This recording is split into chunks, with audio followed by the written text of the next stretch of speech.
Hello. Shri Shiv Mahapuran YouTube channel में आप सबों का स्वागत है, साथ में मेरा प्रणाम भी।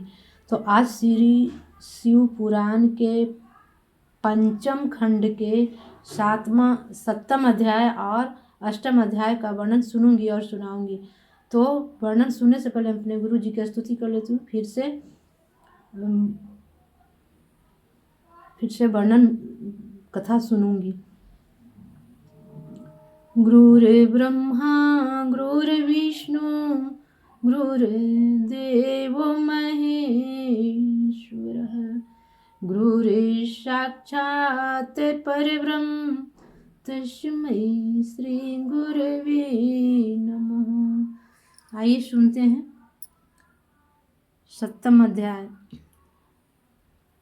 ब्रह्मा जी बोले, हे नारद, विश्वकर्मा द्वारा निर्मित उस रथ का विस्तार मानो संपूर्ण सृष्टि भर के समान था। उसमें सूर्य दाहिना चक्र तथा चंद्रमा बायां चक्र, इसी प्रकार 12 सूर्य तथा 16 कला वर्तमान थी। सभी पर्वत एवं वर्ष मास तिथि रथ के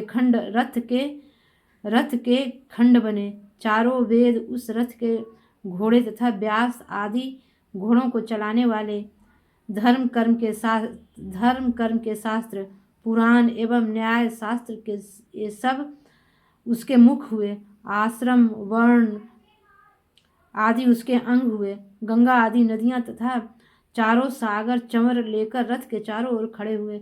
लोकालोक पर्वत आदि उसकी सीढ़ियां हुई। प्रणव चाबुक विष्णु जी वान तथा हिमांचल धनुष हुए।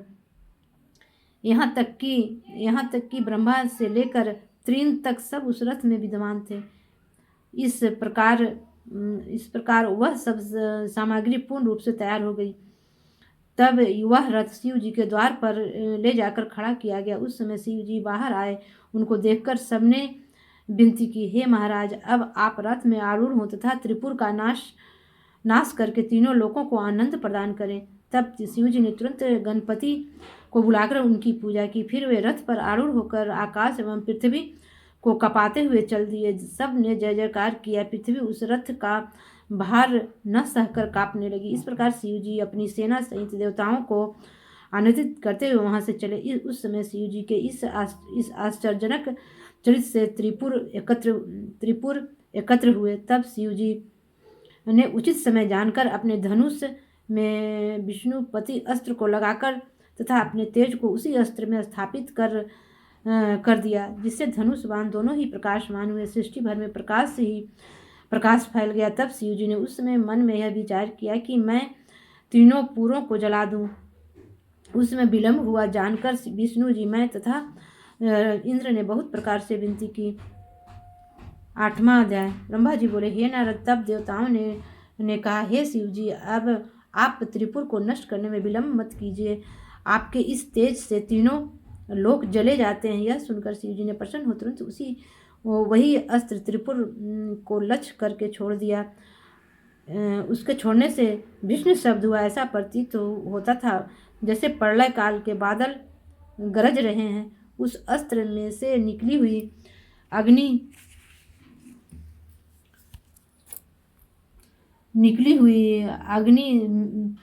से तीनों लोग जलने लगे। धरती कांपने लगी। पर्वत जल उठे। शेष नाग पृथ्वी को सिर पर न रख सके। नदियों का जल सूख गया।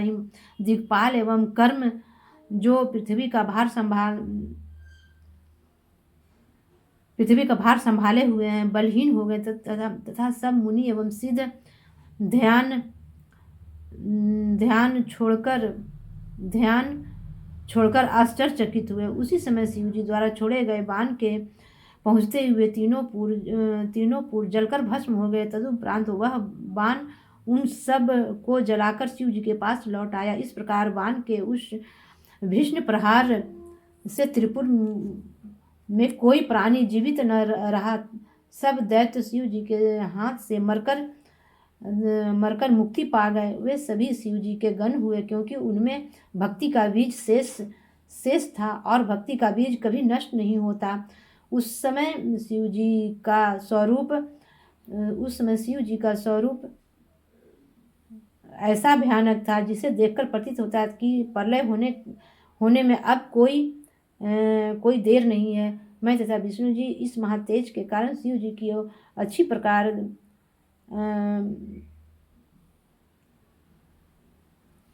प्रकार देख नहीं सकते थे। यह देख मैंने तथा विष्णु जी ने दूर से ही उनकी स्तुति की। हे नारद, सबसे पहले विष्णु जी ने शिव जी की स्तुति की तथा कहा कि हे शिव जी, अब आप क्रोध को शांत करें। फिर मैंने भी उनकी स्तुति की। इसके पश्चात लोकपाल, देवता, सिद्ध, नाग, मुनि तथा वेदों ने अपनी अपनी स्तुति को युक्ति के अनुसार काव्य रूप में गाया। तब ऐसी अनेक प्रकार की स्तुति सुनकर शिव जी प्रसन्न हुए। इस प्रकार हम सब शिव जी को प्रसन्न पाकर उनकी सेवा करने लगे। आज की कथा मैं अपने शिव गुरु के चरणों में विराम, फिर से अपने गुरु के चरणों में नमन करती हूँ। मेरा नमन स्वीकार कीजिए। आगे के अध्याय की कथा सुनने के लिए अगले एपिसोड में।